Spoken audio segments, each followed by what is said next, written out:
Hi everyone, this is Dave Peterson, and we're here today with Aaman Lamba, and we're going to be chatting about the Grand Grimoire. I just wanted to let you know that this is an outgrowth of the Folk Magic Meetup group in the Twin Cities.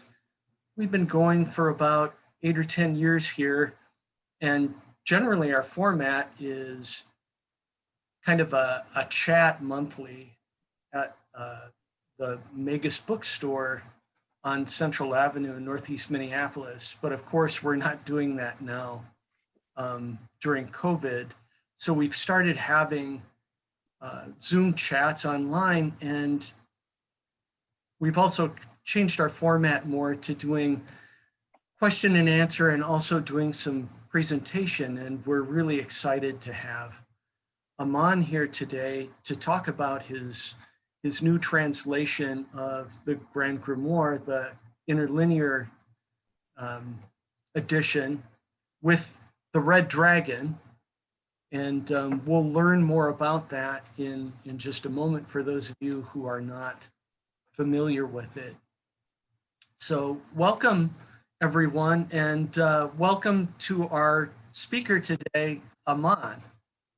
Hi, hey Dave, thanks everyone. I hope you all can see and hear me. And I think what we thought we'd do today is just talk a bit about the book and its themes.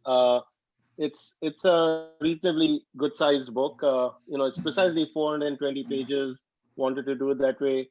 I co-authored it with Arundel Oberman, who was wonderful enough to kind of come up with this idea that we should do this. And then I went back and found the original manuscripts, and we'll talk a bit about how we did that. And it also comes with some very beautiful art.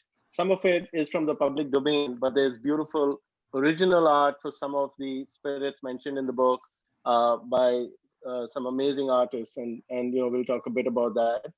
And what's interesting is that it also comes with a complete novel. This, the Complete Illustrated Grand Grimoire has also got a contemporaneous novel called also The Red Dragon. And we'll talk a bit about why the author chose that name and, what he wanted it to kind of signify and his intent with that book when we get there. But yeah, thanks for everyone for making time. And I guess we can go ahead, Dave. I mean, did you have some questions? Did you want to kind of just start with something softball? Well, first of all, our co-host today, Jezebel Pride, is with us. Wonderful. She's signed on now, so we're here. Yeah. Hi, Jezebel. Can you hear us? And hope all is well. Hey there. I'm trying to get my camera on here. Okay. That happens. We'll. I think you're about to come on. I have a really slow computer. So there I am. Hi. Oh yes. Hello. Hi there. Now we can see you. Would you like to give an introduction to the Minnesota Left Hand Path community and Satan's Little Book Club, which are co-hosting today? Yeah, Minnesota Left Hand Path community was started in 2016 as a community group to help bring education and outreach to the Left Hand Path community of the Twin Cities. We host, or before COVID, we were hosting monthly meetings at Magus Books, featuring different speakers on many different topics of the Left Hand Path. We've brought in speakers from around the country as well, and through Minnesota Left Hand Path and Satan's Little Book Club, we've featured different authors as well. The book club would meet about every month and a half. And we've been lucky enough to have authors come and speak with us in person or Skype in. We've had it's really been interesting to just kind of see the vastness of our community and the diversity of the Left Hand Path community in the Twin Cities, and through the magic of Zoom, we've been able to open that up to a broader audience. I'm really excited to be a part of this. Thanks for asking me to jump in. I'll shut up now. I just want to say I'm excited because this is like a full circle, because we met because of you contacting me through the folk magic group about the Left Hand Path community and giving me an opportunity to come and talk with you. So yeah, you did a talk on chaos magic, yeah, and right. The Necronomicon, which was Yep. awesome. So yeah. So this is a great moment. Here we are, everybody together, doing this all at once. So Aman, we're wondering, did you want to give a little bit more of an introduction before we dive into some questions? Sure. Thank you. And as Thank I was you. saying, so I've always been interested in, so to speak, the more than traditional, and been somewhat, I'd say, spiritual, although that's a very limiting term, from early childhood. I grew up in India. I was blessed to have been able to learn to read very young, and I almost never stopped reading. So I was almost on a permanent quest to learn and read and learn new things. Uh, I never really had the the dichotomy or the two-sided perception that a lot in the West might hold. If I describe myself today, I might say I'm a agnostic polytheist. So I accept all forms. So really, left or right, you're going to end up somewhere, and it doesn't even matter if where you end up isn't what you like. You can move on, right? And so I like to see us as building bridges between each other and between worlds, and building on all the knowledge that's available out there. So this quest for knowledge is essential, and I I read a variety of sources very young, everyone from Sigmund Freud to the Mahabharata and so on. In my teens, I was somehow I got my hands on A. White's The Book of Ceremonial Magic, and much as his terrible perceptions of magic, as I now see, it was interesting. It gave me a somewhat of an exposure to the more than physical nature of reality. It kind of fitted with other things I'd been reading, and of course, as a Gen Xer, the exposure to science fiction and fantasy and almost the occult as commonplace, and one almost took it for granted that this wasn't all there was. That led me to kind of being exposed or always reading stuff like that. And then more recently, or in my adult life, various explorations with everything from angels, spirits, the Thelema, the Arbitel, Solomonic magic, Gordon White, and other authors. And so we live in a very phenomenal time, a cornucopia of knowledge, as it were, where we can access and have access to a wealth of information from pretty much any source. I mean, so really, the only limitations we might place on ourselves are economic, psychological, or philosophical, as it were. But of course, I mean, I'm just being very facetious there.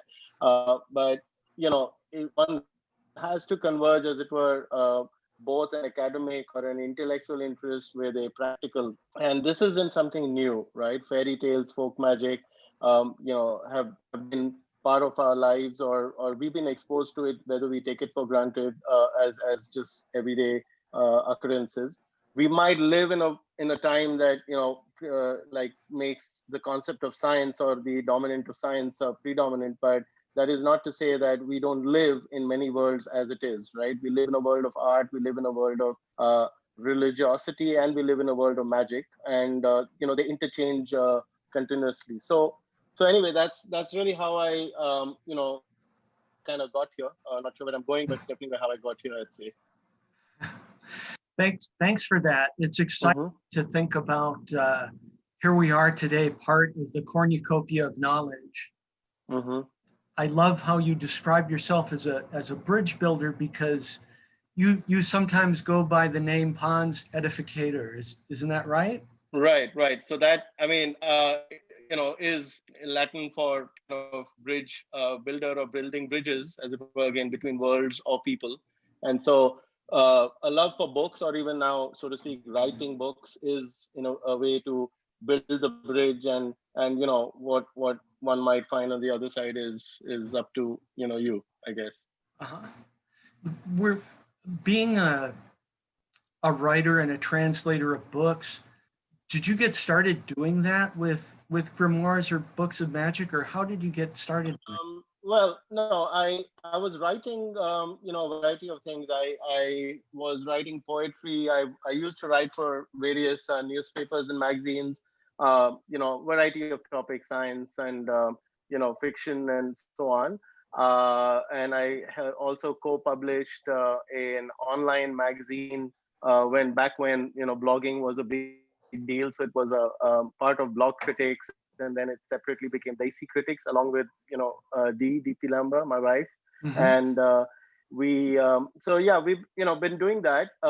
In terms of this translation, when exposed to books, and of course, the phenomenal, amazing work by August, people like Jake Stratton Kent, Stephen Skinner, Joseph Peterson, and Aaron Leach, and so many more. And so having that, and again, they make it really effective, right? And then you have phenomenal authors like Bal Kedmon, who make it practical and real, right? So kind of making it real and making it tangible in this frenetic world led me to be very interested, right? I was, of course, aware of this foundational book, the Grand Grimoire. It appears in, interestingly, it isn't as forgotten as it were. It's just received a lot of terrible press and bad translations. And you'll find it in Warlock, you'll find it in Sleepy Hollow, where they claim that John Dee had a copy, which I'm not sure if he did, but nevertheless, it is, so to speak, an understudied grimoire. So when Arundel,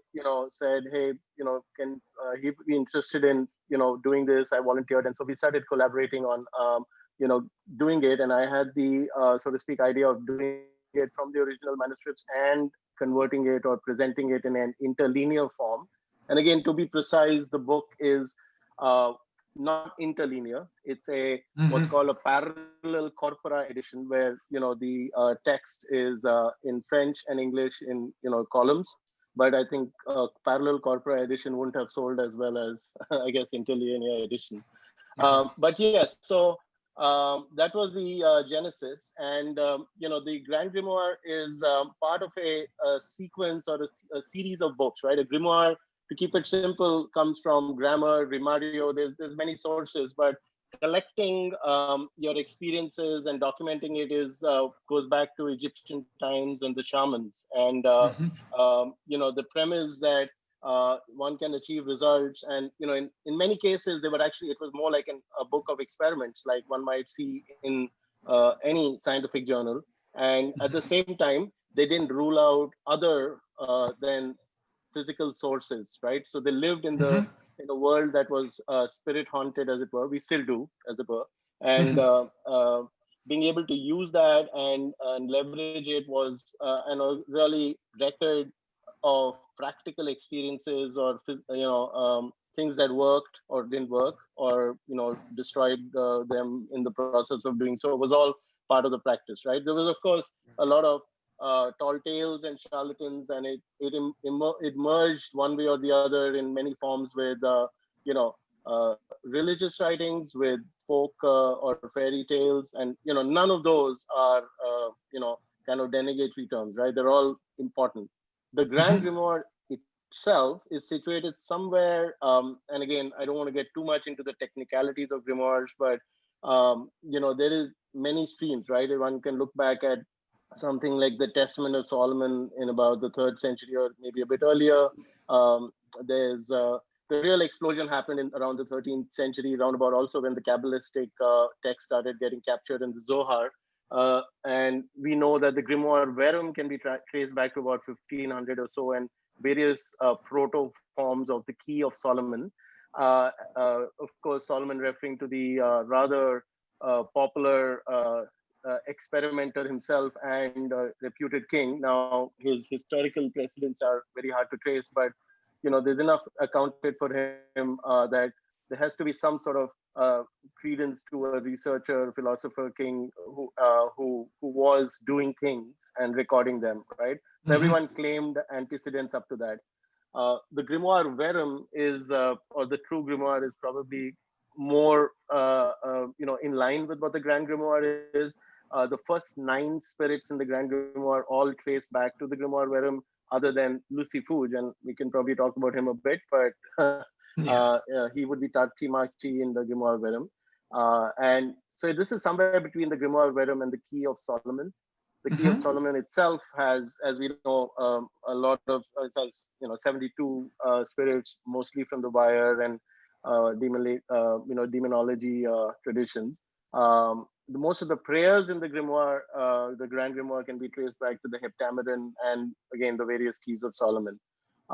One spirit not in the 72 Key of Solomon is in the grimoire, Grand Grimoire Priscus, and I'm very happy that we were able to give him both an image and a seal, and I think he's not had one, so it would be, I guess, fair to him to have his himself, thing. But anyway, if I might just say one more thing about grimoires, they do have a long history, right? And they definitely were popular even before the printing press, right? So Gutenberg, circa 1436, led to the explosion and what we might call the blue and the red library and so on. But people were passing things around. Now, what's interesting is the people passing them around were the educated class, most often either nobility or definitely in the church in Europe.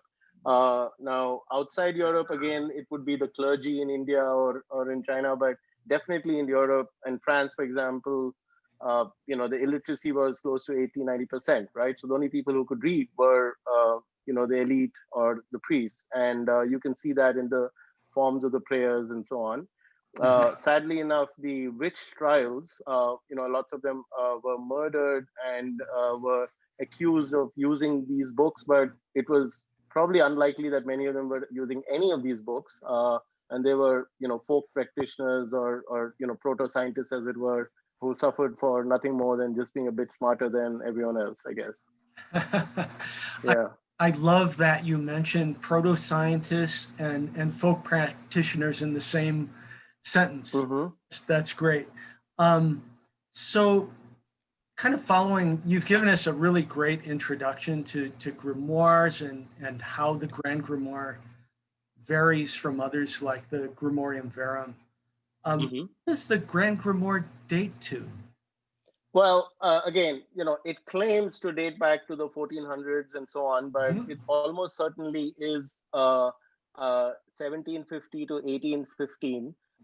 It refers to, objects such as guns, which wouldn't have existed in the 1400s. And the prayers themselves and the descriptions of the spirits are very much, from wire and related sources. And so that being said, many of the spirits in the book are far, far older than even contemporary sources.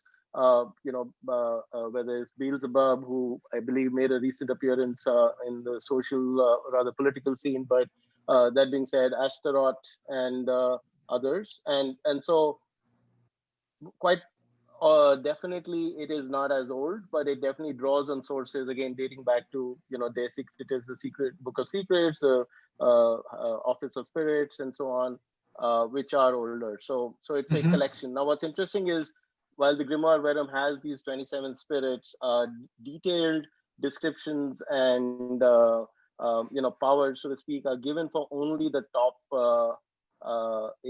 spirits, as it were. So the 18 of them have no descriptions. I guess the assumption was either that they were well known or by the practitioners and could be looked up, or maybe they were trimmed for size.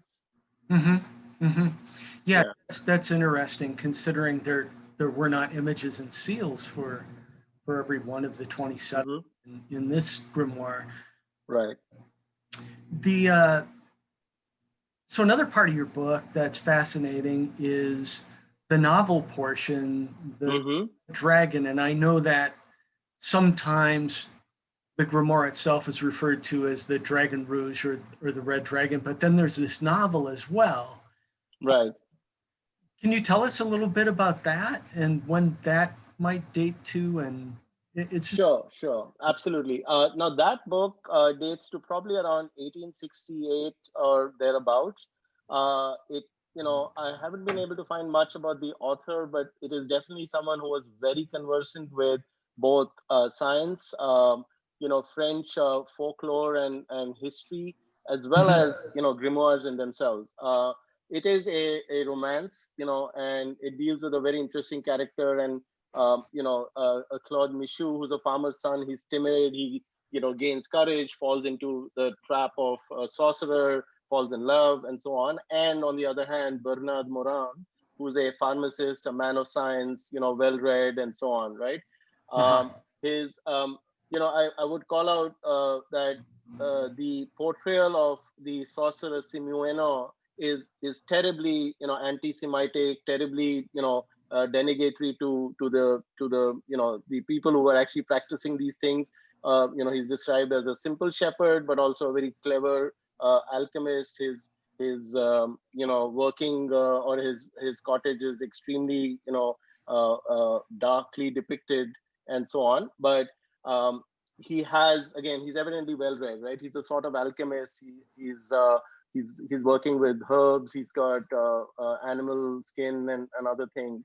And he is, of course, looking out to rook simple farmers' sons, right?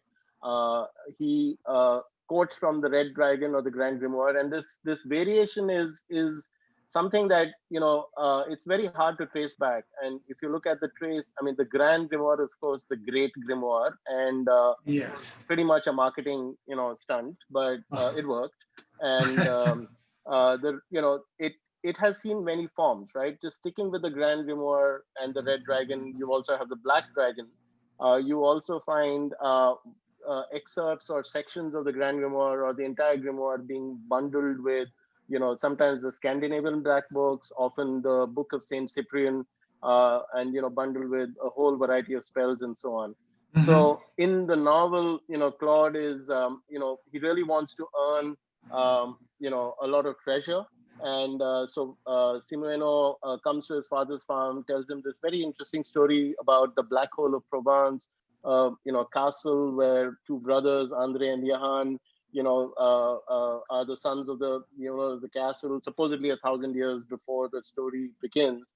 And there's a fratricide. So, Andre kills Johan, there's greed, his father dies, and Andre inherits everything, but then his greed, leaves him to isolation. And then he, one day, in a very Hamlet kind of scene, sees his father and brother's ghosts who kind of curse him, and, and 1,000 spirits rise up and the castle falls to ruins, right? So that's where the story begins.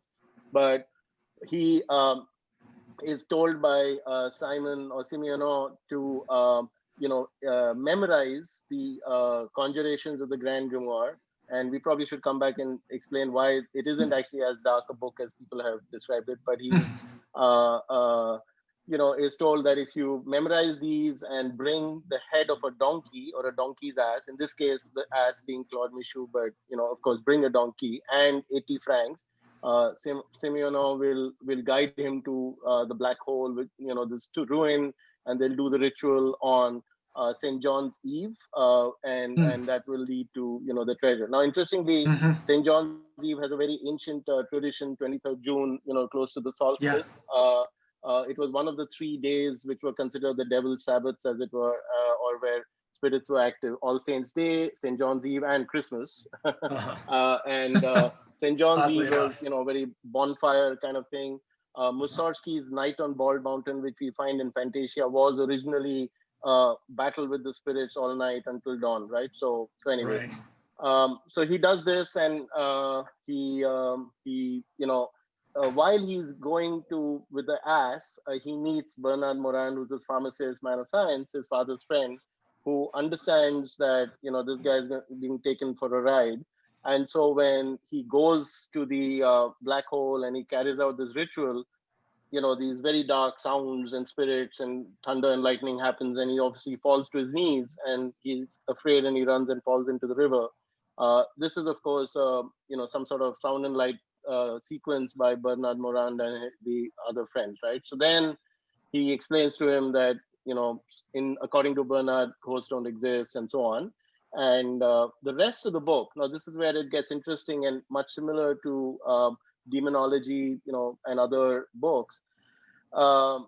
He takes pains to explain, the scientific temper and the importance of being reasonable to Claude, but at the same time, you'll actually almost find a good chronicle of how magic works, and legends of people, things like the will-o'-the-wisps and mermaids and werewolves and leprechauns and so on bundled in, right? So there's a lot of that.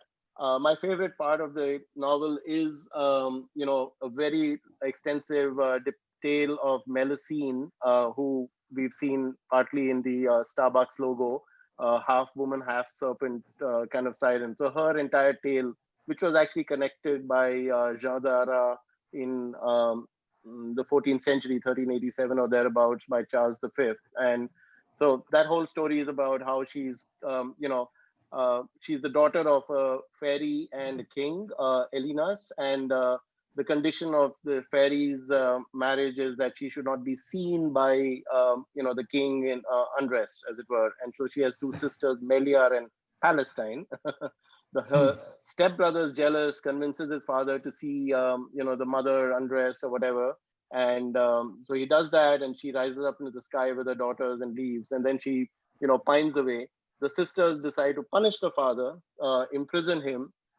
The mother, who evidently hasn't really, got over him, curses her daughters, and one is imprisoned, one is set to guard a castle in a cave, and Melusine is cursed to be half woman, half serpent every Saturday for some reason. Okay, so anyway, the whole story of it's a weekend, right? Yeah, it's just a weekend activity, but. So that story goes on, she marries Raymondin, who falls in love with her, again, discovers her and so on. Great story. And then Bernard Morin in the rest of the book talks about variety of magic spells, like how to make someone love them by having their hair, divination, druid sacrifices and so on. And then shifts his focus to, matters of science, right? Chemistry, magnetism, which also tells you the time period this was written in. Ending finally with, some diatribes on, again, spiritualism and recommendations for good health and medicine. So anyway, I found the book while researching, the original, Grand Grimoire. And to my knowledge, it was never bundled together. And I felt it would be an interesting counterpoint. And also, bring to life this book. And so, bundle them together. That's interesting. And is there kind of a tension there between magic and science, where maybe the author is trying to, discourage the use of magic and a stronger belief in science? Or is there kind of moral like that to it? There is a lot of moralizing in that, in that tone. So the shift from an anti-magic perspective, and science has always focused on reason and excluded observations that don't agree with it. Whereas in magic, we take those observations and apply some sort of meaning to them, right, as it were. So being on the outside of reason, or at least the things that don't fit into accepted belief. And so there's a lot of that. That being said, I mean, the cautions that the the main character Bernard raises are very valid, and there's probably more cases of people being rooked by others who claim to have powers, and who say, if you follow me and if you give me this money or your soul or your wife or what have you, you're going to be very happy. And so I guess it, one still got to keep one's own head on one's shoulders and not replace that with so to speak, an ass, right? Right. I find it interesting. We can talk about this as we're going on. Mm-hmm. The grimoire itself almost suggests that, like, maybe you don't want to enter into all the agreements that spirit might lead you to. But Right. Actually, before we jump into that, I wanted to turn more generally to the god or the demons that are portrayed in the grimoire. Mm-hmm. Many of them were originally old gods. Yes. Tell us about how they were transformed over time to end up in the state they are in the grimoire. Right. That's a very interesting point. So here's the thing. This is as old as, so religion has this sense of exclusivity and sanctity, that the one true God or the one true religion, dating back to Zoroastrianism, right? Mm-hmm, Zoroastrianism clearly distinguishes, the light and the dark and so on. And interestingly, even then, when Zoroastrianism moved to, for example, India, and a lot of Vedic religion can be traced back to the Zoroastrian, beliefs, it got inverted, right? So the Devas, mm-hmm. who were the bad guys in Zoroastrianism, and now are the good guys, so to speak, in Vedic religion and in Hinduism, and the bad guys. So the Ahura Mazda, Ahura, you could say, is the Asuras, right? So that started back then. If we look at the more, on the Western side, you see a similar shift, right? Early polytheism and, was pretty much everyone followed what they believed in. But then as society coalesced around nation states and structures and, dating back to Akhenaten replacing, with his exclusive faith wanting to be the one, and then retreating or reverting from that and so on, to the Babylonian captivity, and them the Hebrews forming a monotheistic structure and then enforcing that, right? And then move further on, when we move to Roman times, again, paganism never really died out, but it went underground, as it were. And what the Romans did, and definitely the Catholic Church, is as a form of annexation and co-option, every local deity almost, or place of worship, was converted to a church, or if they could not deny or denigrate, they in the form of converting them to demons, they co-opted them into form of saints or belief system. So it was the old absorption and annexation kind of model, right? Mm-hmm, so that you see that here too. Beelzebub or Baal can fairly enough be traced back to Baal, who was one of the three so to speak, spirits worshipped along with El and Asherah in early Hebrew temples. But now you have, and Baal Berith and Baal Zephon and so on. And now you have Beelzebub, and his denigration as Lord of the Flies and so on, right? So that happens. But I want to quote, that does put a bad branding on them, and people are afraid to work with them, or if you're religious, you feel you shouldn't. I'm going to quote probably Agrippa in one of his chapters on Goetia necromancy. He actually says, "For some endeavor to call and compel evil spirits, adjuring by a certain power, adjuring, forcing by, especially of divine names, for seeing every creature fears and reverences the name of him who made it. No marvel if Goetians, infidels." So, and this is interesting. He actually clubs all these people together, and you can see his own bias here. He says, "If Goetians, infidels, pagans, Jews, Saracens, and men of every profane sect in society do bind devils by invocating the divine name." So, I mean, it's interesting to see that, I don't think that Saracens would agree to be classified along with Goetians, but there you have it. so yeah. that sounds right. It's it's interesting, this emphasis on binding demons with the divine name, and I Mhm. that maybe Jezebel might want to jump in on this too. But I'm really curious about, there's a lot of hierarchy and Mhm. authority that's utilized in the grimoire, and using the authority of God to command the spirits, but Right. not everyone uses this grimoire and other grimoires in that way. Isn't that right?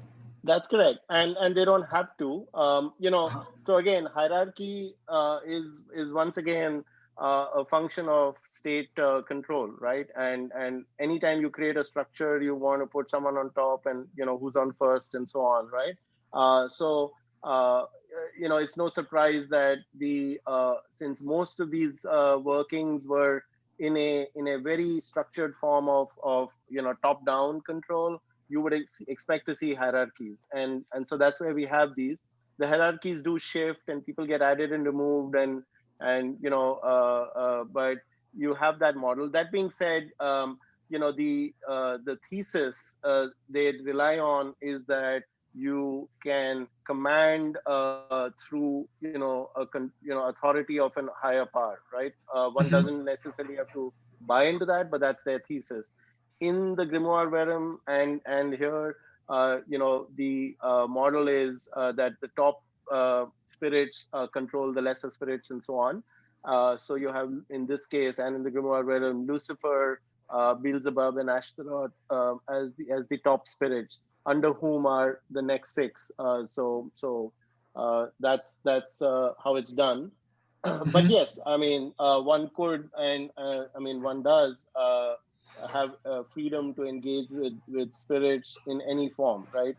Right. I don't think one needs to be subject to the hierarchy if one feels, rebellious enough, which one should, I think. Yeah. Yeah, because I know that a lot of our listeners are going to be very interested in, utilizing these spirits, not necessarily Mm-hmm. from a Yahweh current, as it were, Right. and or even, you know, uh, doing it in a more independent fashion or within the framework of a different kind of, um, you know, pagan approach to working with these spirits. Right. Right. And how much of this was put into play because of just the time the books were written, when education wasn't available to everybody, and most of it came through the church. Mm-hmm. Um, that was, again, for these books and the theme of the grimoires, that's absolutely the case. Now it isn't necessarily that I mean, again, the books record what was already, so to speak, in practice, right? It's not that the books came first and then people started buying them, and I mean, they were definitely doing that, but they were recording what was already in practice. So the mechanisms of applying, whether it was the four kings or the three, higher spirits, or what have you, was entirely there. The grimoire verum uses the formula, as it were, of four divinities: Eaj, Adonai, Elohim, Mm-hmm. Ariel, and Yahweh. Mm-hmm. And each of them has a divinity form. So you'll see the prayers mostly use that mechanism, and so you can definitely see the current being relied on is from this field. And again, it almost entirely indicates that these were being practiced in secret by people who were very conversant with churchly matters. Mm-hmm. Mm-hmm. Would the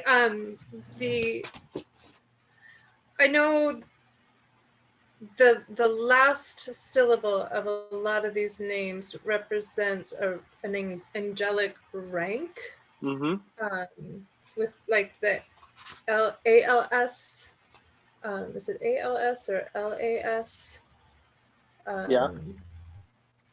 So is part of that just these were angels that were part of the rebellion, A lot Or of the spirits in this list, were higher spirits. So Barbatos, for example, is noted as being one of the, in the realm of the dominions and so on.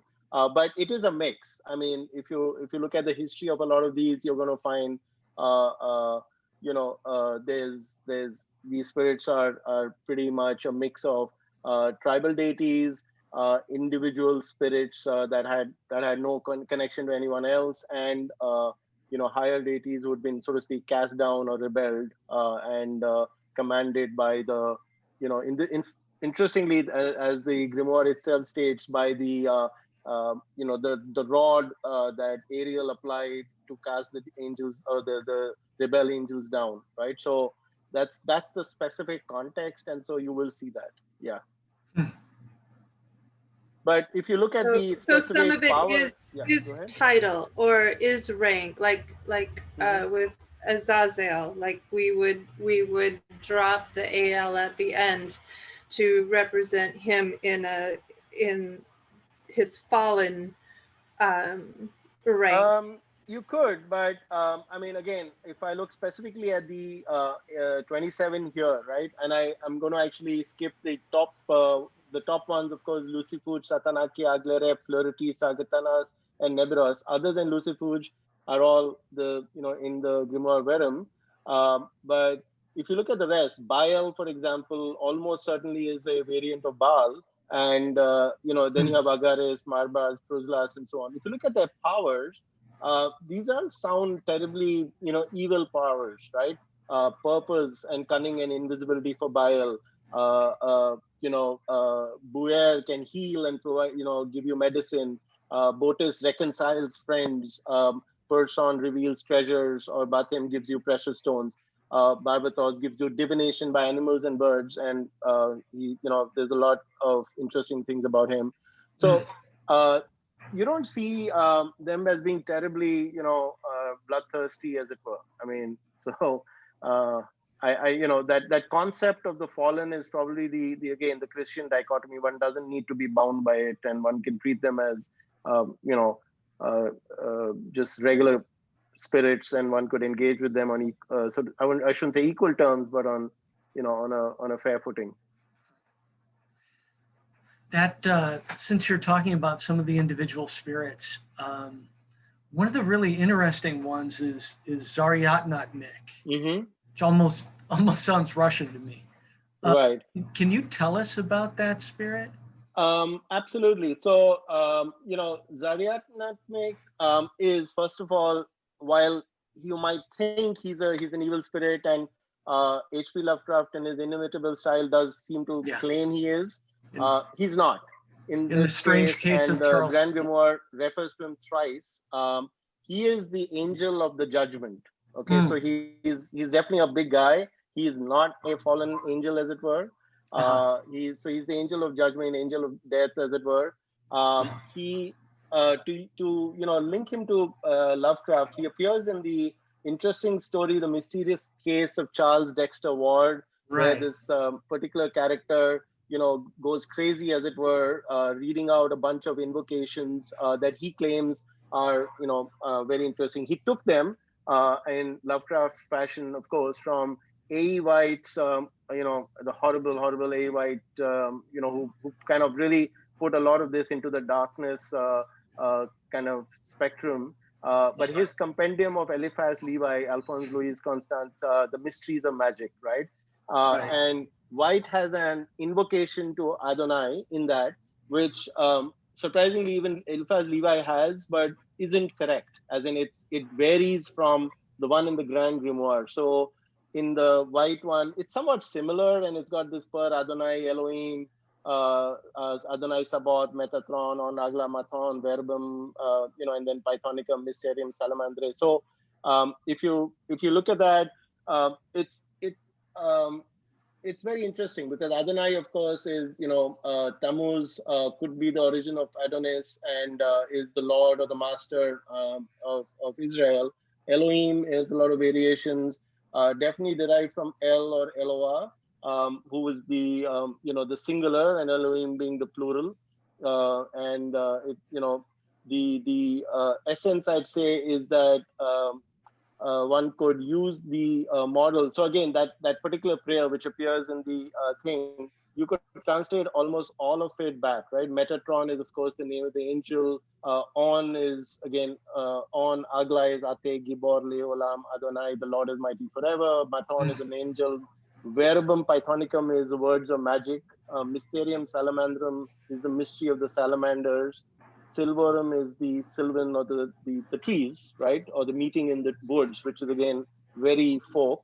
Gnorum are the gnomes who, basically were reputed to have knowledge of hidden treasures. And then, so all of this you can see is a kind of blend of folk and other magic or Hebrew magic. Gibor is Elohim, Gibor, and so on, right? So, Sure. yeah, so Zariatmic is a very interesting, figure. I mean, this linkage, in fact, does appear in many other authors have pointed it out. Dan Harms has an excellent book on Lovecraft, and he does talk about this.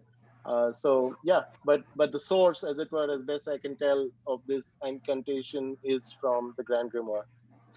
Fascinating. That's fascinating. And then two of the really important spirits, of course, are Lucifuge, Rophakal, and Lucifer.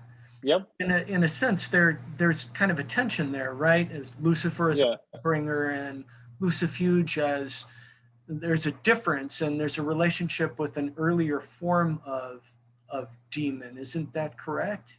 That's correct. Now, so Lucifer, I mean, is probably the more familiar, or some might say notorious, spirit, and could be Lightbringer or Dawn Star and so on. Now, the Lucifuge. Now again, there's different various. So Lucifer, I guess here again, as in the Grimoire Verum, is supposed to grant immense power, rules over Europe and Asia for whatever reason. And so he governs all fortunes and sages and so on, right? Now, Lucifuge, gives wealth. Okay, now what's interesting is Lucifuge can quite literally be Lux Fugio, okay, or flee from the light. Rophakal is Lucifer reversed. So it's quite logically, this is a so to speak, a made up term. But I did trace a class of spirits back to the 11th century in Michael Sellis, the hierarchy of demons, the 6th variety, the lowest variety, right below the, all the other kinds, are the Lucifugius. They're the lowest, barely sentient, eminently malicious and impairment intellects, and they live in caves. And so caves were reputedly where, treasure was buried or hoped to be buried. And so this is pretty much the origin, as it were, of Lucifuge, Rophakal. And so it's really a blind.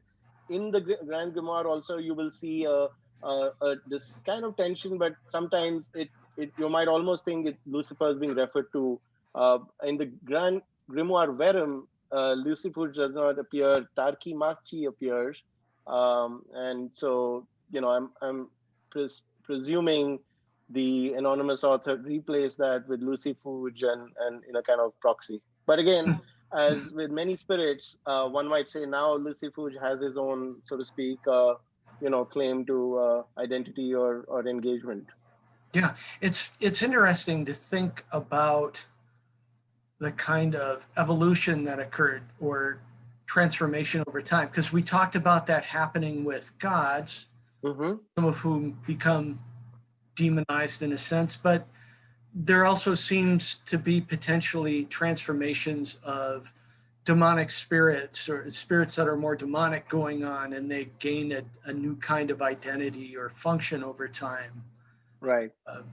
It's interesting to me because there's a way of thinking of these spirits as potentially having a kind of, origin and original form, and that they were kind of changed and possibly even warped over time. But there's also a way in which they they're just there's a historic relationship in these changes, but they're also very different, and they become different things in a way over time. Yeah, it's yeah. I'm wondering. So we've gotten to talk about the spirits and who they are, and some of the things about their ranking. What are people using these spirits for in the Grand Grimoire? What are they trying to accomplish through them? Sure. Okay. So if you look at the structure of the Grand Grimoire itself, right, it has two main parts. The first describes how to make a pact with specifically, in this case, the example given is with Lucifer or Lucifuge, again, the ambiguity.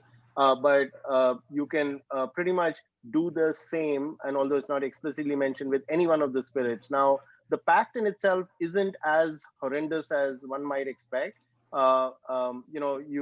You create, or you ensure you stay pure, which was one of these typical expectations in this form of magic for a certain period of time. You collect, or you find a hazel tree with a forked branch, cut it, magnetize its tips, and you hold it, not so it's a forked branch, but you hold it not like a dowsing rod, but you hold it from the unforked end, and so the fork point ahead, right? And you get a bloodstone, and you get, either you do this yourself, or most, it really looks like you do it with two other people. Find a secluded place, and you construct a circle with a triangle in it. And again, these forms of the circle appear in other grimoires, but this is a rather well specified one. And you seal the circle with AEAJ, and a very Christian kind of sealing.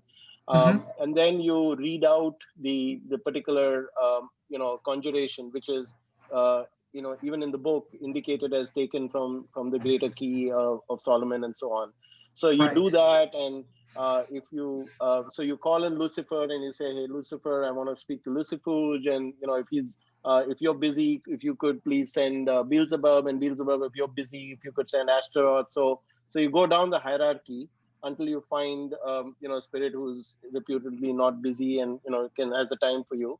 But then when the said spirit, in this case say Lucifuge, appears, and asks what you want of him, you say, I need treasure and this and that, because Lucifuge again gives treasure. If it were Barbatos, you might presumably say, I want to understand how to do divination by animals and birds. If it was Guzoin, I want to understand the future, right? So you ask for your purpose, and then he refuses to do it unless you, so to speak, give him your soul, right? The soul fetish with taking the soul, but you refuse, and then you threaten the spirit with the pains that they experienced reputedly when they fell from heaven, and by applying this devastating rod on the flames you have in front of you, and threaten it with further reading of prayers, until it agrees to give you what you're asking for. And interestingly, it says, well, okay, if you're not going to give me your soul, at least be kind and generous and charitable. So I mean, that's not too bad, and I'd say that's a decent pact to make. The pact itself is, it although this is most definitely forged, is you can see copies of a pact that were made by a certain priest in a small town in France, very famous, part of various books and movies, The Devils of Loudun and so on. But that being said, so that's the first part. In the second part, and this is where it gets interesting, because it's supposed to be Lucifuge talking about revealing you the secrets, but it suddenly flips to saying, I am Lucifer, the great and mighty. So you can see the confusion there. But and again, in the complete Grand Grimoire, we've taken the pains to translate these prayers. So there's this whole section. It's in fact the name of one of the books of Eliphaz Levi, which is basically the Sanctum Regnum, or the Holy Kingdom. A lot of it is in Latin, and there's some very interesting prayers. So in this section, the hierarchy itself is detailed out, the 27 spirit hierarchy, with at least the powers for just the first 6. Although in our edition with the images, we've also kind of restored the powers of the remaining 18, as it were, or first 9 and 18. And then after that, you license the spirit to depart, and then there's some very interesting prayers of thanksgiving. The third part of the Grand Grimoire varied a bit. The edition that we have here includes a necromantic ritual, a rather, I'd say, simple one, and a collection of spells. And so the spells are also, they varied in content and structure, and there's, all sorts of, versions. But in this case, there's one to make the Philosopher's Stone, how to make a divining rod, a spell to win lotteries, enchant firearms, how to speak with spirits, to fall in love, to make women dance naked, if that be your will or wish, I guess. Always and, useful. Invisibility, yeah. And invisibility, yeah. All the things you'd like. Sure. I see a question in the chat. Yeah. Lucifuges, what is the significance of Lucifuge hoop? I'm assuming, right, Jezebel, you're talking about the hoop on the cover, or which one? Is this the one or one of the other images? Okay, this was a question that was emailed in, and yeah. I'm finding his. So if I talk about the cover, this here. Sorry, which page? 130. Okay, give me a minute. Well, I'm going to presume, now this is, from an Italian edition, and it's rather a feisty Lucifuge. For those who don't have the book in front of them, and you should, and the link's in the chat. This is the beautiful artwork, right, from an Italian edition. I am going to assume it refers to so if you look at the cover, right, the more standard Lucifuge edition, and I should say this edition is certified or blessed or approved by Lucifuge, as you can see on the back, which is actually the seal from Urbain Grandier's pact, right, the one in the Bibliothèque Nationale.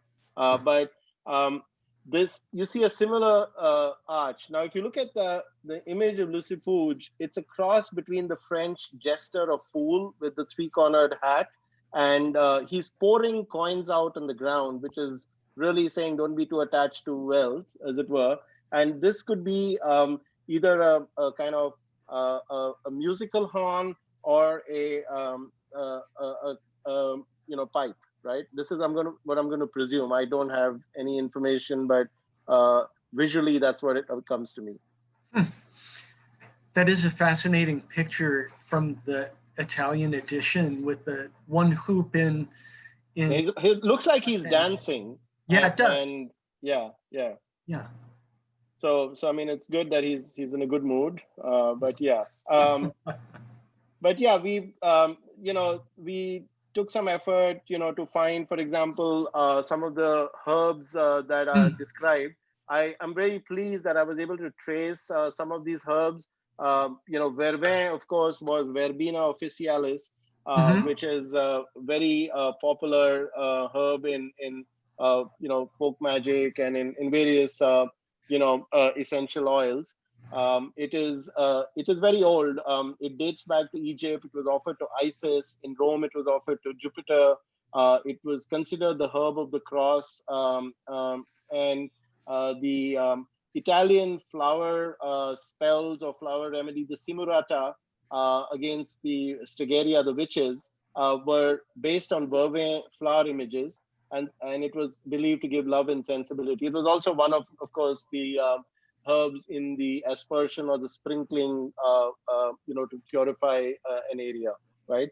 But the plant I'm actually happy I was able to identify was, and it's mentioned in one of the spells, and it's mentioned as the herb of 9 shirts. And I've seen that description in a number of, translations, but it is actually l'herbe des 9 shirts is actually what people in Provence, which is literally where the Grand Grimoire and the Red Dragon book come from is Mhm. a real, it's a version of the Alpine leek, Allium victorialis, or the victory onion. So it's also Mhm. kind of, I guess, a garlic, but I'm not a botanist. I'm not going to go down that path.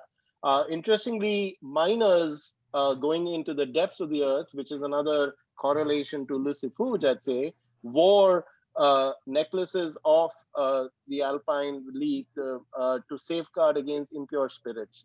And so I found that quite interesting.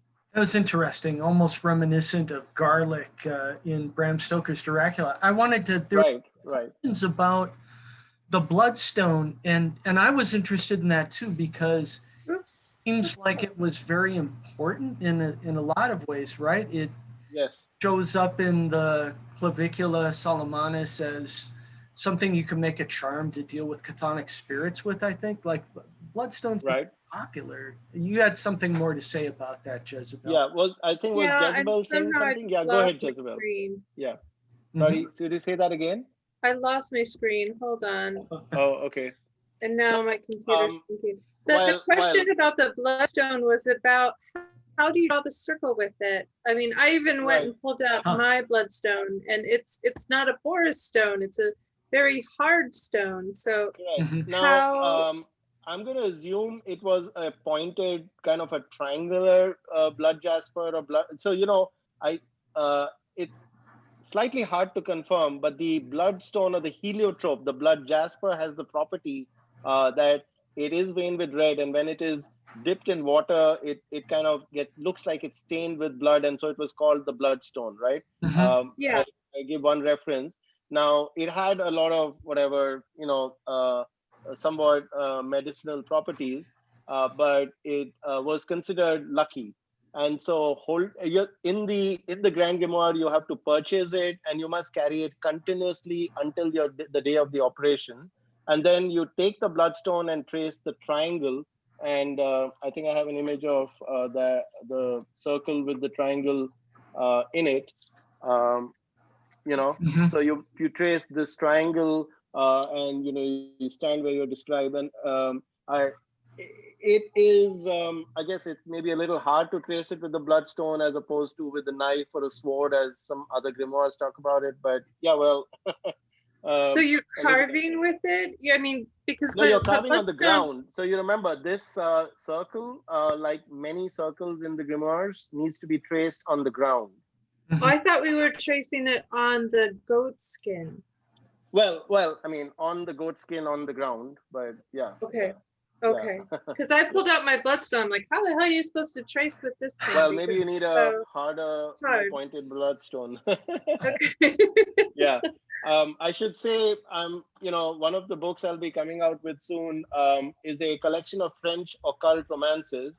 I will have an updated version of the novel, the Red Dragon, in it. The reason I'm including that again is I found a lot more references, including a new circle that's never been published before for the Grand Grimoire, which will be in that, but more on that when it comes out. So, but yeah, so we were talking about the bloodstone, and I'd say it is and I think Charles is mentioning in the Verum, the bloodstone is used for the first character as well. I assume for Skirlin's conjuration. Is that correct, Charles?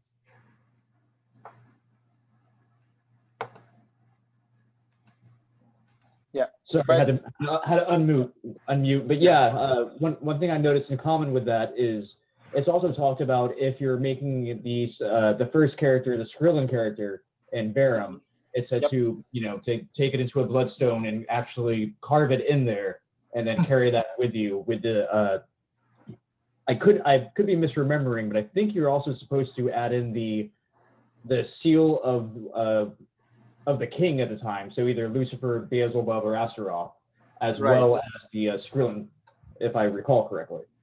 Interesting. Yeah, and that would make sense.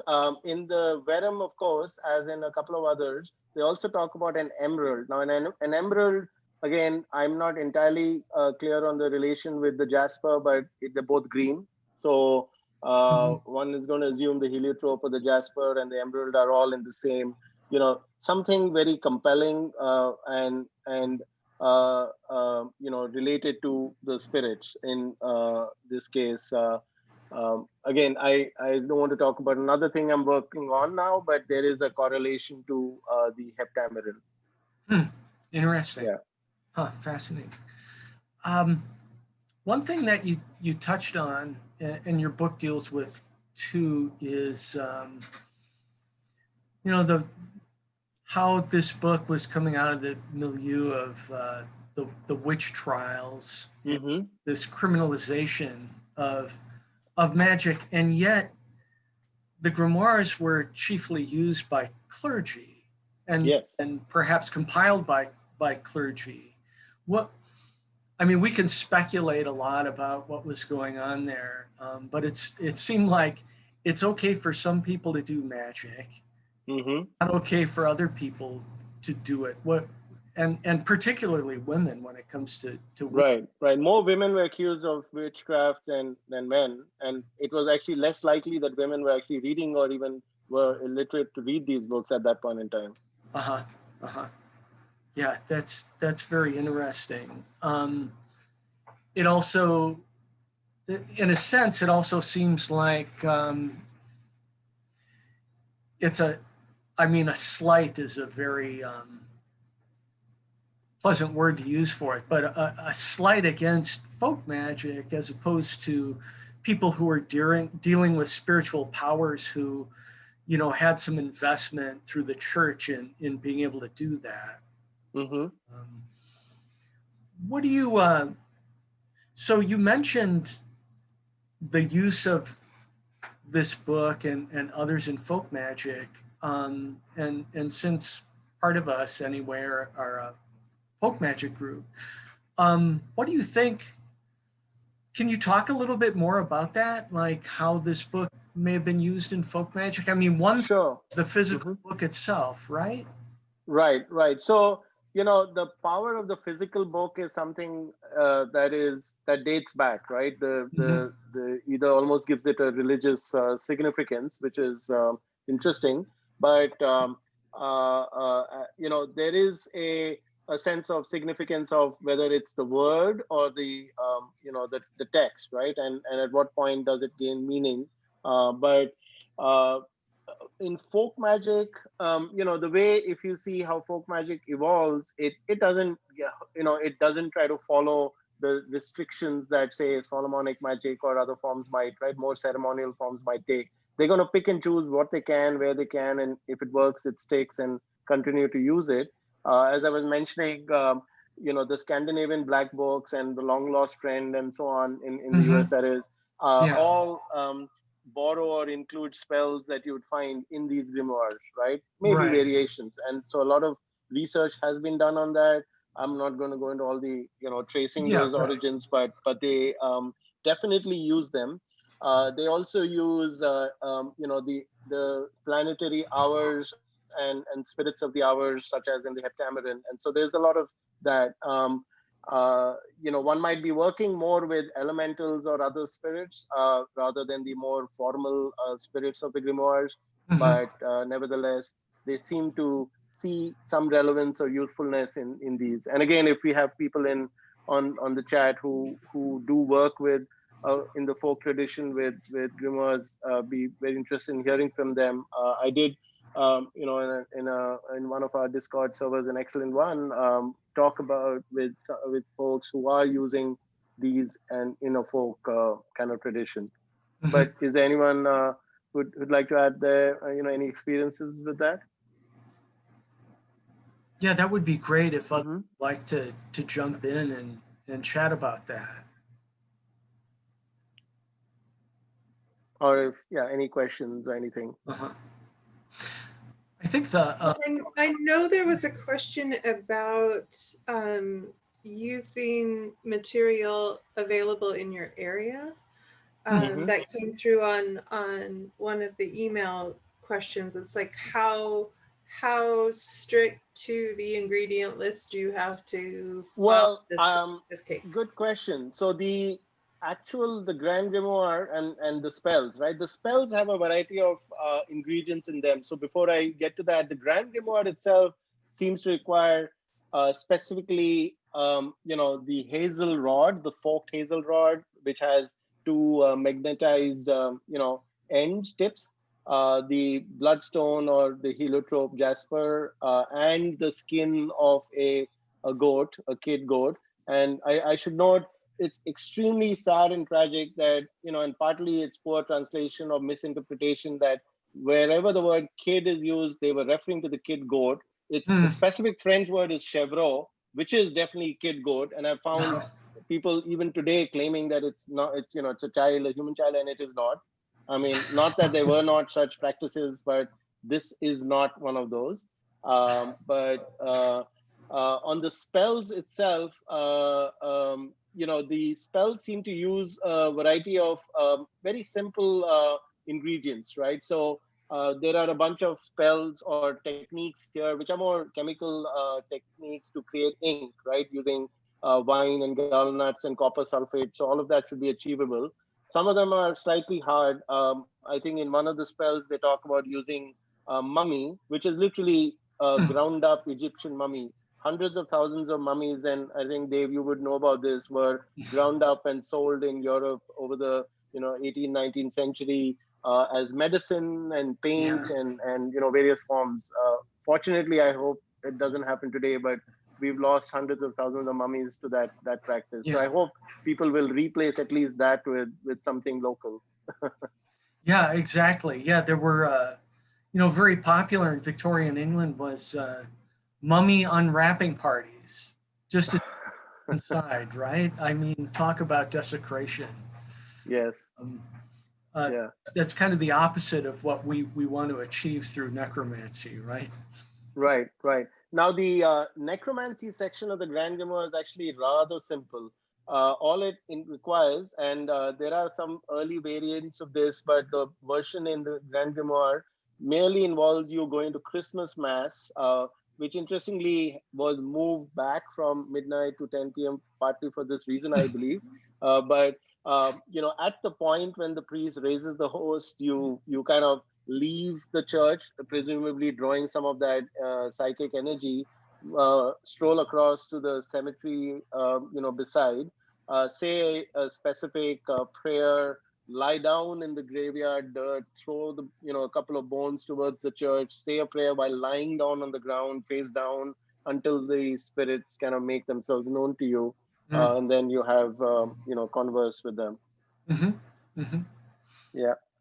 Question on the kid goat. A way to replace the kid goat could be, I guess, dried leather that you then asperge and cleanse and get to the thing, in the sense that I'm assuming you don't want to kill a goat, which again is it's not that big a deal. In almost so many. If it was Eid, that would be a pretty common tradition. But in non, you say animal version of that could potentially be, you could substitute, right? I mean, this is it's all about, this is where we need to always draw from the scientific method and try things out. So take a piece of leather, take a piece of cloth, or even trace it on the ground, but asperge the ground first, I guess. Mm-hmm.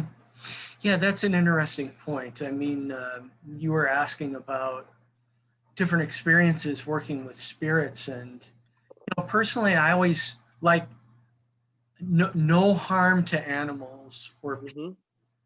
And I'm not in favor of threatening spirits either myself. It's not Indeed practice. But I often find when it comes to plants and things like that, that it's useful to try really hard to get what's prescribed or the stone. For me personally, it adds weight and energy to what I'm trying to accomplish.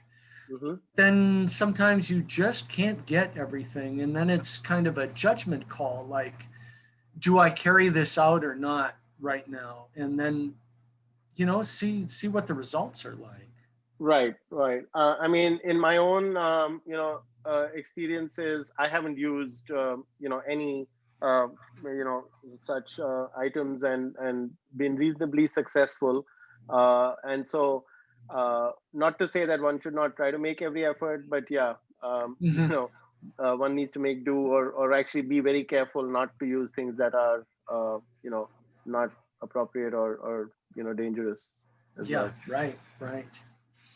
So yeah. S- Hmm. So I just was thinking it would be great to open up uh, Yeah. for more questions and answers with people. If you'd like to unmute. Yes, please. Yeah, I mean, unmute. I think you can. Yeah, raise your hand or just unmute. I don't think we even need people to raise their hands. No, There's a small group. not really. Yeah, Yeah. yeah. So please, you know, happy to share your experiences, thoughts, questions, anything about the book.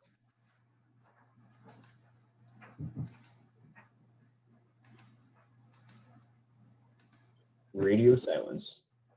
There we Well, go. There's so Chaz. go for it. Oh, sorry, I was away from the keyboard for a minute, so I missed the last part. I'm just catching back up. Oh, we were just asking if you would like to have more questions you'd like to ask. So I'm interested in what made you choose to go with the Grand Grimoire, because it's actually one of the grimoires I've been more interested in for a while, but haven't been able to find until your book, haven't been able to find a really decent translation Indeed. or a practical manual to use. It seems like it's kind of been almost forgotten as far as the various grimoires in that sense. And Right. Yeah. Yeah. No, that's an excellent point. And again, you know, you can almost precisely trace that back to, you know, A. White's, you know, mishandling, and then everyone who followed and kind of considered it very forbidden. So it did develop this, you know, reputation for being one of the most evil, right? And so it, you know, it you know, somehow had that reputation and has held on to it, as opposed to, you know, some of the others. I guess just you know, fortunate, and as I mentioned, you know, Arundel was the one who kind of felt this need or asked for us to go ahead with this, and so that's where we started.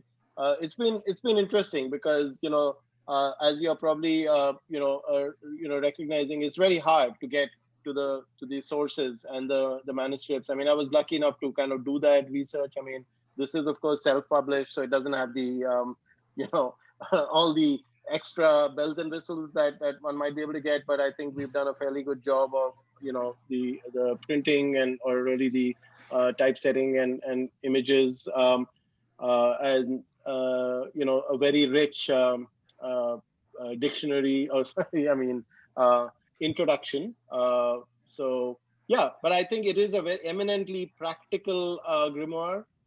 Doesn't require a lot to get done, and you know, quite precisely, you definitely must replace the you know, the darker aspects like the kid goat skin, but using the prayers, and I've actually found the prayers of Thanksgiving themselves, for example, are relatively easy to apply. You know, I found them very straightforward. The prayer to the omnipotent in Thanksgiving to be a very good one, and it was followed by a prayer to protect one from evil spirits, which again was extremely simple, very much in the so to speak Catholic tradition.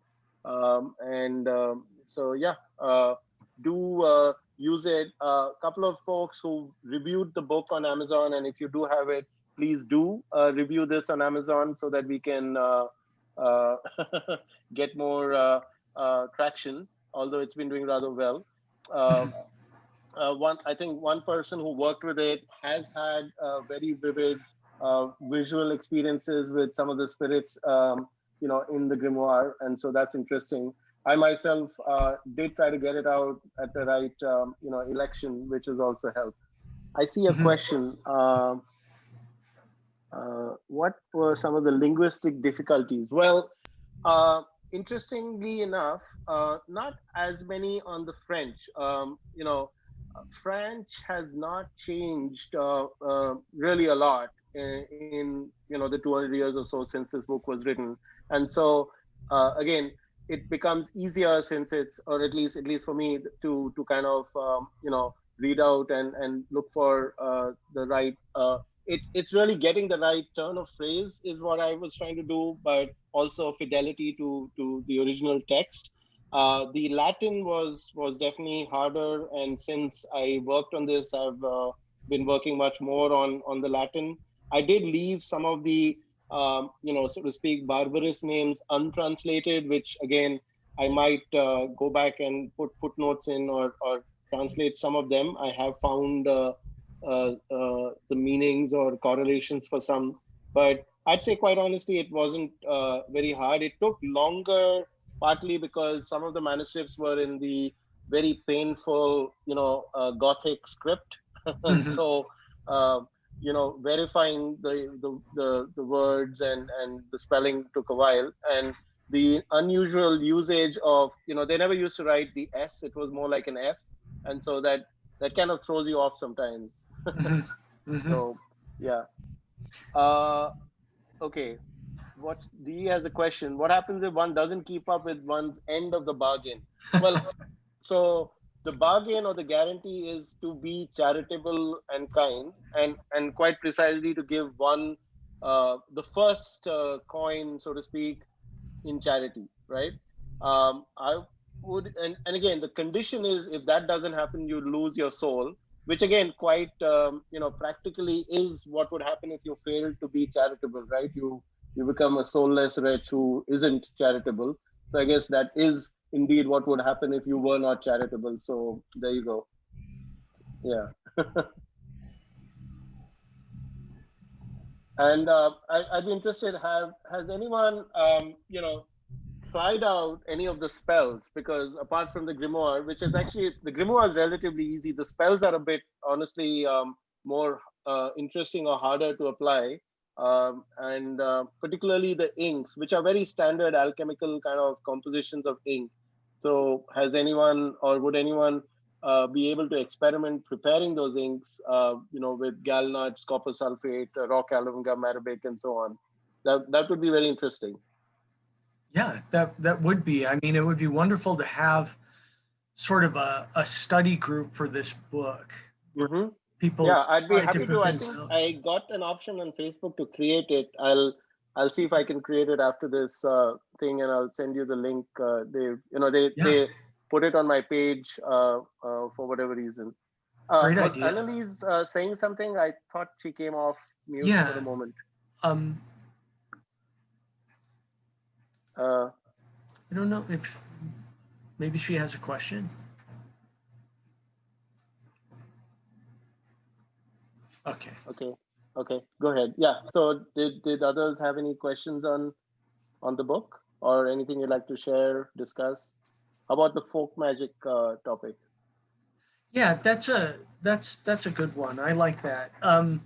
We talked a little bit about this dichotomy that we find between folk magic and ceremonial magic. What do you think of that? I mean, how valuable is that? How do you think they differ? Um, I would say, and again, I know there are practitioners who are slavishly, steadfast in their, fidelity to the ceremonial forms. I'd say I, for one, am not, and I presume a lot of people are not. I mean, we are by nature, very fluid and syncretic in how we form our belief systems and practices, and so I'm going to assume in one way or the other, it becomes the minute. And again, folk magic has a somewhat denegatory air to it because, again, of that sense that ceremonial is somewhat more formal or better. And I'd say, in that sense, magic is falling prey to its own. I mean, to really the religiosity model, right? Religion Right. applies authority, over reason, and then science takes that a level further, and religion denies, no, doesn't deny reason, but says authority trumps reason.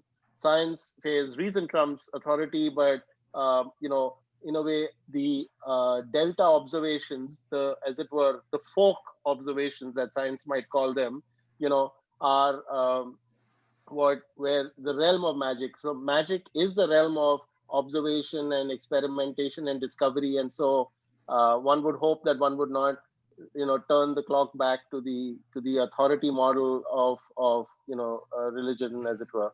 And really, again, magic is a synthesis of art and science and religion. I mean, the spirit of so we've got to apply all of this to be practical, not really fall into a kind of again slavish belief that whatever we are doing would work, but equally not be skeptic to the level of hardness that you don't believe it'll work. You've got to have a willing suspension of disbelief, that, to borrow a term used in science fiction, if you are indeed to be an effective magician. Yeah, I think we have a few more questions. Yeah. How similar are the spells in it to the GV? I don't think again, the grimoire verum intent was much more the contract, or not really the contract, the engagement with Skirlin and then the other spirits, unless, and I'd be happy to understand from someone who's worked more with the GV, but it isn't really a spell book, as it were, right? And again, even with the Grand Grimoire, the spell book is an add-on, right? I mean, there are various versions with various spells, so it isn't, so to speak, part of the grimoire. So that's what I feel. But again, others think, and I'm just reading the other question. My understanding of the grimoire processes is that the elaborate rituals are needed for the first contact, but after that, the relationship between spirits and magicians leads to more folk magic style approaches. Do you feel that to be the case as well? Indeed, I think that is absolutely the grimoiric tradition, and the requirement, as it were, to engage with the tutelary spirits and receive a familiar or a special seal. Even in the Grand Grimoire, it specifically states that after you've established contact, to leave, but come when I will. And in fact, to come to anyone who possesses the book, right? And the seals in it. It's quite specific. So in fact, possessing the book in itself was considered a sign of initiation, according to the grimoire. So that is indeed the grimoiric tradition. But I would not say that is the folk magic requirement, because working with, and again, the entire Fey tradition or the elemental tradition does not mandate that you need to follow all those structures to establish first contact, as it were. Or, yeah. Sorry, Aquis, could you, I don't know if you would like to come off mute, but I'm trying to understand the question. I don't mean spells, I meant composition. Oh, structure. Okay, so it is similar in the form, but not in content. This is somewhere beyond that, and it's somewhere of a cross between the Grimoire Verum and the Keys of Solomon. And I must say that does remind me of another thing that does irritate me when people publish books with the clavicule and so on, right? A clavicule quite literally is a collarbone, and in fact I've even seen one edition which said the collarbone of Solomon, which would be quite sad and maybe more aghori than even anyone intended. But it's actually it's a minor pun on words. The Latin clavicle is less a little key, and so that's all it was. So. But I digress. So I think the two grimoires are similar in terms of, as I was mentioning, the first 9 spirits, apart from Lucy Fouge, are identical to the Grimoire Verum. There are some variants beyond. The rituals, or really the prayers, are not quite the same, and the Sanctum Regnum and the this Grand Grimoire has more prayers, more towards the key. Than the GV. Now, one of my, upcoming projects is a manuscript that's pre the Grimoire Verum, and maybe a bit closer to De Secretis, so that should fill in another gap, as it were, in the Grimoire continuum, if one might call it that. Yeah. Okay. I see Annalise has to log off, or she may have, but thank you. Oh, she's left. Yeah. Did others have any questions? Anything you'd like to share? do get the book if you haven't already. I'm just going to post the 2 links up. Okay, copy. Yeah, thanks for posting this. Yeah, and it's a great book. I enjoyed it much. Yeah, thank you. Richly illustrated with all the seals right there, which wouldn't Right. be the case in standard edition. So right. I mean, again, I wish Amazon's printing of images was a bit sharper, but then it is what it is. And but yeah, some of the original images, for example, this beautiful one of Botis, and very well described. I want to actually call up 2 more, and maybe that's a great choice of word, spirits in this. Firstly, and I think Dave, you talked about this, Barbatos, right? So Barbatos, interestingly, Barbatos, the name itself just means bearded, right? And is the same origin as that of the island of Barbados. May have some relevance to Berber, but I doubt it. I actually strongly doubt it. But the the Barbatos is seen in the kind of powers he's described as having, as being very much a deity or a spirit of the forest, right? I have seen some references as him being like the Jack of the Green in the or the in the English tradition, or definitely therefore a pre-Christian deity.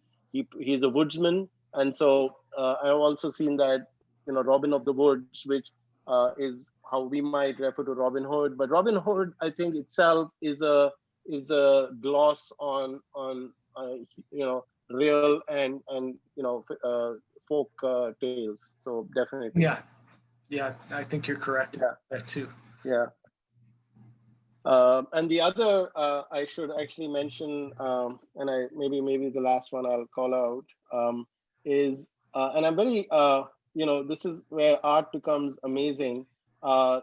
We have one of the spirits here is and again, I just want to show you another one of the beautiful original images of Marbas, who's depicted as a lion holding a key, and the secret key, as it were. And then an original image of Nebiros, which is very beautiful. With the hand of glory. The Sargatanas. Now, Sargatanas, I found when I was translating this book, a reference in a 1922 French newspaper, which referred to a particular senator who made a deal with the Germans after World War I, and kind of basically accepted their right to grow their armed forces and so on. And the newspaper just casually compared him to Sargatanas, which is I guess an interesting common usage in a newspaper from the 20th century. But the spirit I wanted to call out is Fleurity. Now, the artist took a very interesting image. Now, this image is actually inspired by Boreas from Michael Myers' Atalanta Fugiens.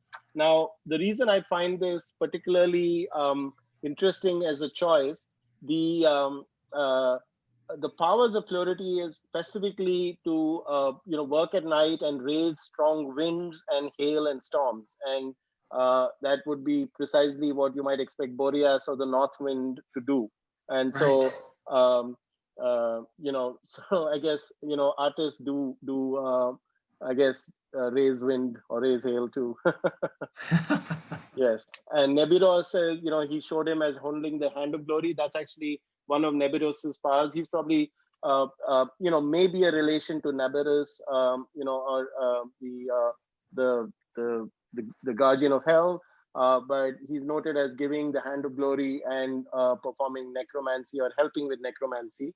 Naberus, who's another separate spirit, also is noted as having the hand of glory and performing necromancy, and also interestingly giving eloquence and kindness and helping with the liberal arts. Yeah. So yeah, there's a lot of depth. Hopefully these spirits and Lucifuge per se have been somewhat rehabilitated. This is, I dare say, the definitive edition of the the Grand Grimoire, the Complete Illustrated Grand Grimoire. So I would encourage people to delve into it and read the novel too. I would definitely do that too. Seems like we're getting to the point of winding up. So, yeah. Do you have any other questions? From I see the favorite spirit. Well, I'd say I find Lucifer particularly easy to engage with. Not too challenging, and I think the one I found quite interesting was Agares, who helps with languages. So I would love to work with Barbatos, but I guess I'd need to get a bit more into the woods for that. Yeah. I love the image of Lucifer as well. This crabby looking little boy. Well, it's quite striking. Indeed. Have you seen this new program on HBO, The Third Day, with Jude Law? No, not yet. It seems interesting, so we'll definitely add it to the queue. It's very good. It's a little bit like The Wicker Man in some respect. Okay. He keeps seeing this child in the distance, and it kept making me think about Lucifer, even though it was supposed to be his right, the ghost of his dead child. I will look forward to that. Yeah. Okay. Well, thank you very much, Aman. And I did post my discussion. my Facebook. I think that's the only place I hang my hat these days, Facebook and Twitter. You all are welcome to connect there. I've got a bunch of projects coming out. I've actually got 2 books finished, which should come out soon. One is a collection of French occult romances. It's got some amazing art, some of it from the public domain, but some original commissioned art of as well. There's a collection of poetry, which is almost ready and should get also converted to audiobook form by somebody very interesting. I have, as I was mentioning, I'm in the works with a manuscript which has, so to speak, been penciled in by a noted publisher. And I'm working on a bunch of fairy tales, which should be fun too, because I guess people love fairy tales. But, again, there would be fidelity to the originals. A lot of the fairy tales have been, kind of modernized. So this should not, this has a bit more fidelity, I'd say. That sounds very interesting. Yes. Okay. Yeah. Wonderful. Any other questions? Yeah. I think Aman certainly means it that you can connect with him on Facebook. He's a member of the Folk Magic Society Facebook page. If you're not, please join us. He's very active, so you'll be able to get his attention very easily. Thank you so much for this. Thank you, Jezebel. This was so good. Who expressed interest in it too. This was really nice. Yeah, I miss our book club in person, and it's really kind of cool to be able to connect. Indeed, maybe we should all ask for Buer to confer health on everyone. That's one of his powers. That's a great idea. I think I'll do that tonight. All right, let us know how it goes. Thank you, everyone. Thank you. Thank you very much. Thank you. Bye-bye. Everyone, have a wonderful day, and we will be posting this soon, so you'll be able to refer back to this later. Wonderful. Thank you all. Bye. Thank you.